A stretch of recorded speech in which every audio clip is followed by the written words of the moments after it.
Hello friends, అందరూ ఎలా ఉన్నారు? ఇవాళ మీ ముందుకి మంచి హర్రర్ అండ్ థ్రిల్లర్ స్టోరీ ఎక్స్‌ప్లనేషన్‌తో అయితే వచ్చేసాను. ఇంకెందుకు లేట్ మన స్టోరీలోకైతే వెళ్ళిపోదాం. రాజేష్ అనే అబ్బాయి ఉద్యోగం కోసం విలేజ్ నుంచి సిటీకైతే వస్తాడు. అతడు వాళ్ళ ఫ్రెండ్ రూమ్‌లో అయితే ఉంటూ జాబ్‌కి వెళ్ళాలని అనుకుంటాడు. అతనిది నైట్ షిఫ్ట్ డ్యూటీ. అంటే నైట్ 11 నుంచి మార్నింగ్ 7 వరకన్నమాట. అతడు ఆ రోజు డ్యూటీలో జాయిన్ అయిన మొదటి రోజు. రూమ్ నుంచి ఆఫీస్‌కి వెళ్ళడానికైతే రెడీ అవుతూ ఉంటాడు. అప్పుడే అతని ఫ్రెండ్ ఒక అమ్మాయి వాట్సాప్‌లో మెసేజ్ చేస్తుంది. "ఎక్కడున్నావు?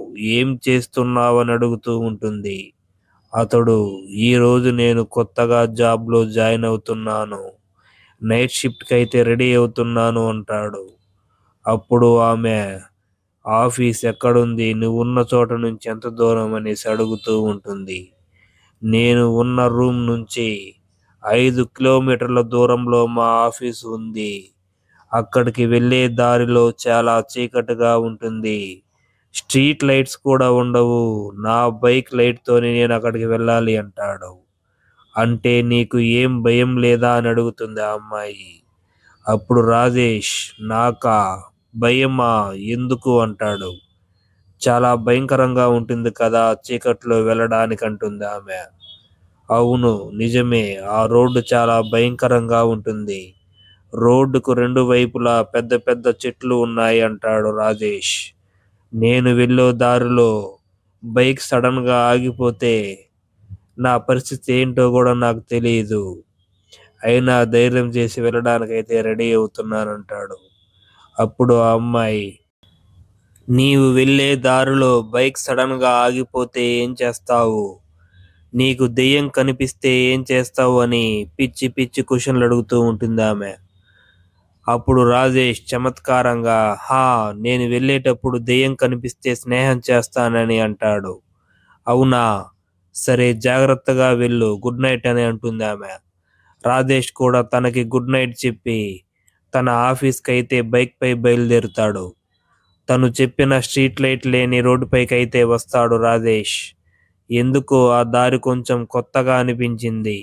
నైట్ టైంలో ఏదో తెలియని భయం లోపలైతే స్టార్ట్ అయింది అతనికి. ఆ అమ్మాయి దగ్గర దెయ్యం కనిపిస్తే బాగున్ను, ఫ్రెండ్‌షిప్ చేస్తా అని బిల్డప్ ఇచ్చాడు గానీ, లోపల ఏదో తేడా కొడుతుంది అని భయపడుతూ వెళ్తున్నాడు రాజేష్. నిజంగా దెయ్యం కనిపిస్తే నా పరిస్థితి ఏంటి దేవుడా అని మనసులో దేవుణ్ణి తలుచుకుంటూ బైక్ 30 స్పీడ్‌లో అయితే వెళ్తున్నాడు. ఎక్కువ స్పీడ్‌లో వెళితే ఎక్కడ కుక్కలు అడ్డుపడి బైక్ స్కిడ్ అవుతుందో అని 30లోనే వెళ్తున్నాడనమాట. కొంత దూరం వచ్చాక గాలి వేగంగా వీయడం మొదలయింది. ఆ వేగానికి చెట్లు భయంకరంగా ఊగుతున్నాయి. అలా ఊగుతున్నప్పుడు ఆ శబ్దం దారుణంగా వినిపిస్తుంది అతనికి. రోడంతా చాలా చీకటిగా ఉంది.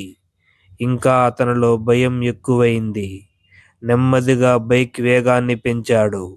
ఒక చెట్టు దగ్గరికి రాగానే బైక్ సడన్‌గా ఆగిపోయింది. ఆ టైంలో ఆగిపోయింది బైక్ కాదు, అతని గుండె అనే చెప్పాలి. చాలా ట్రై చేశాడు బైక్ స్టార్ట్ చేయడానికి. కానీ బైక్ స్టార్ట్ అవ్వడం లేదు.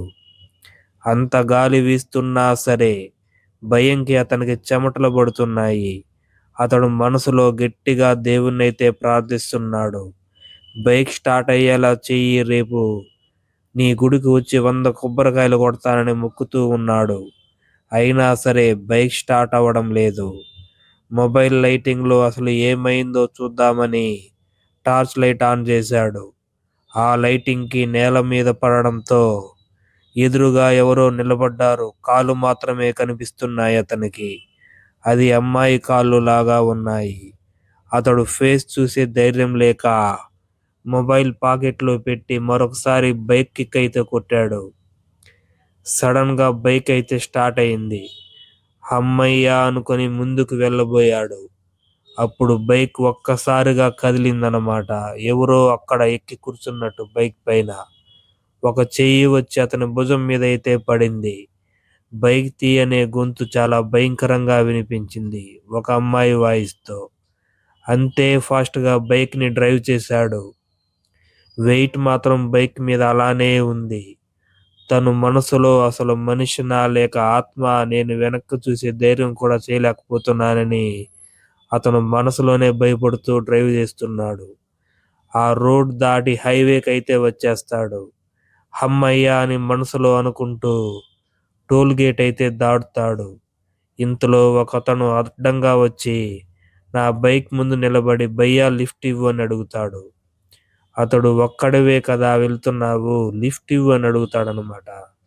అప్పుడు అర్థమైంది రాజేష్కి, వెనక ఉన్నది మనిషి కాదు దెయ్యం అని. సరే వచ్చి కూర్చో అన్నాడు. అంతే, వాడు వచ్చి కూర్చోవాలని ట్రై చేశాడు కానీ స్లిప్ అయ్యి అయితే కింద పడిపోతాడు. మళ్ళీ అదే గొంతుతో నువ్వు పద అన్నది ఆ దెయ్యం. రాజేష్ని లిఫ్ట్ అడిగిన అతను ఫుల్గా తాగేసి అయితే ఉన్నాడు. ఇంకా కొద్ది దూరం ఆ దెయ్యంతో అతడు జర్నీ అయితే చేస్తాడు. ఫైనల్గా తన ఆఫీస్కి అయితే చేరుకుంటాడు. అతడు బైక్ దిగగానే వెనుక కూర్చున్న దెయ్యం బరువు అతనికి తెలియడం లేదు. రాజేష్కి అసలు ఏమీ అర్థం కాలేదు. ఆ అమ్మాయి వాయిస్ ఎవరో కూర్చున్నట్టు బండి వెనుక ఆ బరువు అతని మైండ్లో నుంచి అయితే వెళ్ళడం లేదు.